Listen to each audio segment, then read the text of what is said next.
Hey guys, how's it going? So today we're going to go over how to make a lava material, like you see this one flowing, up in Blender. Well, I could show you how to do the rocks and everything, but we'll see how it goes. So, let's just open up a new Blender file. Got one over here. Cool. So we're going to add, you can either do your own thing like make a little river or make a pool. But I'm just going to show you on a little river example. Cool, so let's just get this set up. New material on my plane. Add an image to that. So either you can use the shader editor. Open that big. Doop doop. So I already made a tileable texture because the one I had previously wasn't playing along very nicely. So we got this boy. Let's add the normal and everything somewhere right now.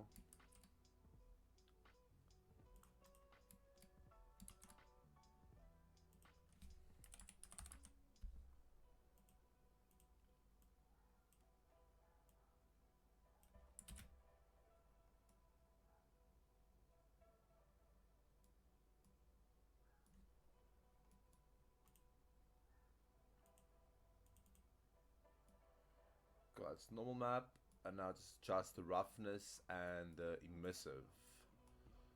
Look at this, we can do that with color ramp and black to white.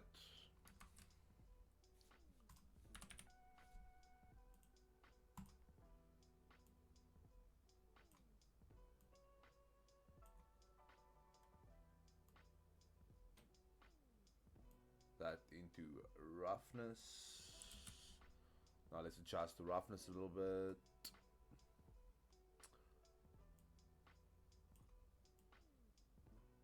Ew. I do not want these wet rocks, sir. Hope that happens.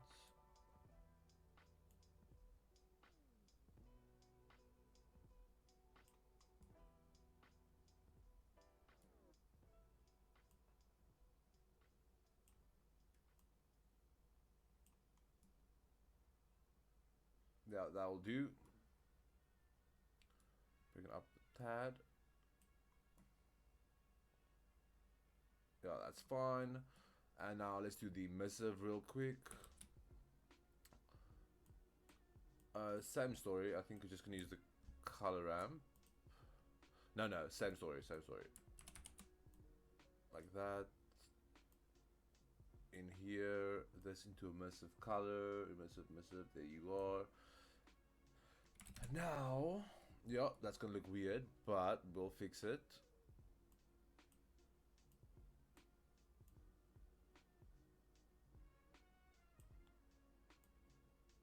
Okay, so we're looking for something like that. You see the white going into the red? Then we're gonna adjust the white, make it something like orange.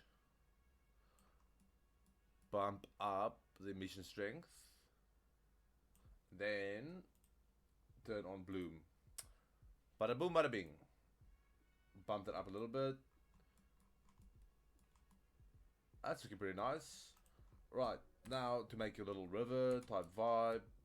Like I said, you can either do a pool, like I did on this one, which basically is a triangle shape. Or you can make a river. Whatever floats your boat, man. Whatever floats your boat. So I'm just going to make a little river like I did in my first test.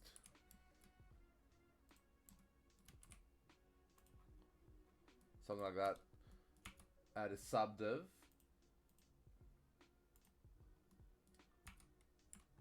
Control loop the edges. Control R. Edge loop. And obviously it's doing the stretching because it needs to be unwrapped again. So control select all. Just, yeah. And then smart UV project. Looks about good. Let's just do a normal UV unwrap. Select all, and let's just scale it like something like that. That looks kind of normal. And now, to make this bad boy move, we're gonna add its texture coordinate think it's mapping as well.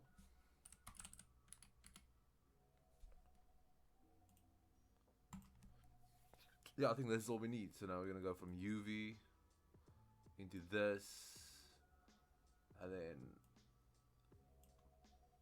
plug and plug. You're gonna plug this into all of your maps. So if you had separate roughness maps and emissive maps and all that, you'll plug them in there. And now to check if it actually works, let's just move the location. Hey, it's working. So what we want is a movement like that, right? Easy. Let's just pause this. Bring up our timeline like this. We might actually split the timeline into a graph editor as well, because I had to use that as well. We'll use that now. Go to 0. Let's just make a short one, just for example. So I'm gonna say 40 frames, right? So it can loop over those 40 frames. Then we're gonna go location 0, yes, insert a keyframe. That's the beginning point. Then onto frame 20. I like to break it down to say like 20 frames is 1 second, just a rough estimate, right? So onto 20, there's gonna be on 0.5, insert the keyframe, and then on 40, it's gonna be on 1, insert a keyframe, and now let's just select all of these. Double click A, that's all selected, and then interpolation mode linear, so we have a smooth transition, right? Bring this guy back, space, and that's a perfect loop. And then you can come over here, change your frame rate. I wish it was clipped to 60, but mine just goes 60, 100, 60, 100. No idea why. So I normally preview it like in 30 frames. That looks pretty satisfying. And then, what I also did realize, you subdivide this guy a few times, right? And then let's go into,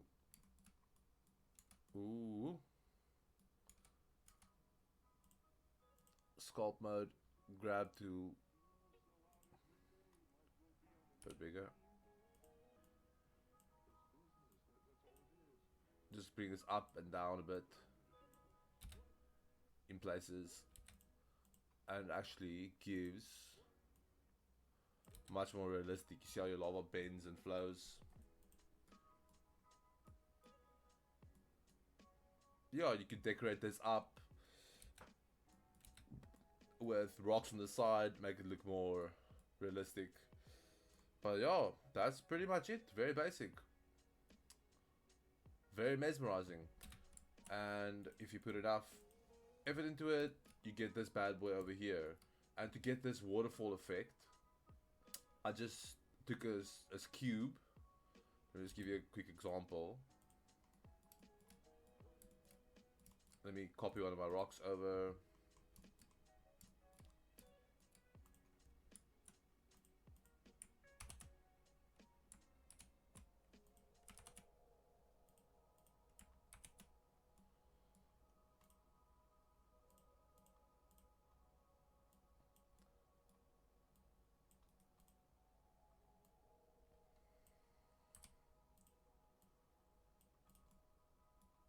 So I took a cube.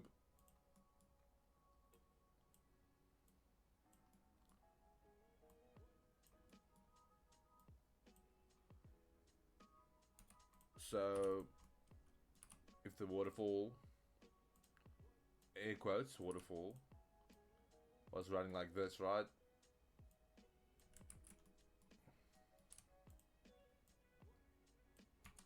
I was modeled out like that. Go into sculpt mode. Always when you're doing stuff like that, you want to go into sculpt mode.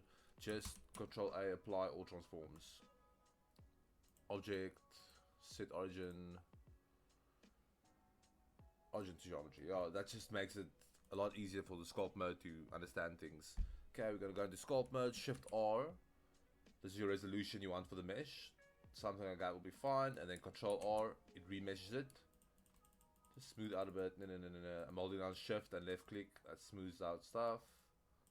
And then where it will contact, I inflate. inflate. Just inflate it out a bit.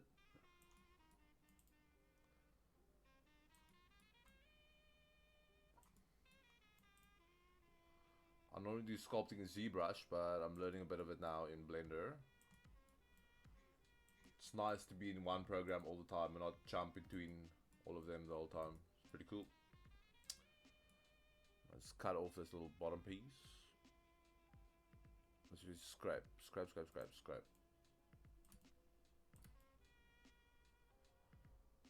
And then just remesh it one more time before we unwrap it. Guess that'll be fine. Control R for the remesh.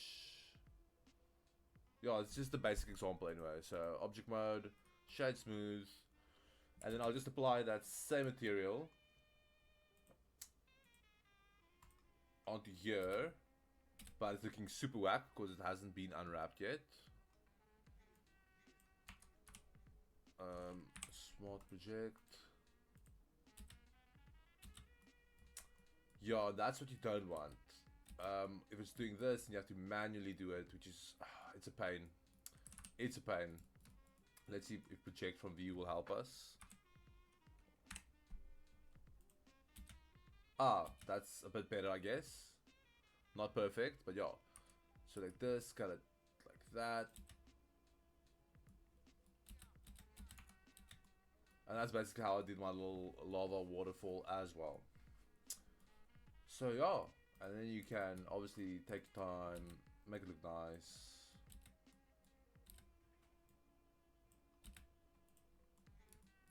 And yeah, just put enough time, you'll get something like this over here. But I will be doing a tutorial in Unreal Engine as well on lava, and that'll be a bit more in depth. But thank you guys for watching. I hope you learned something. Keep blending.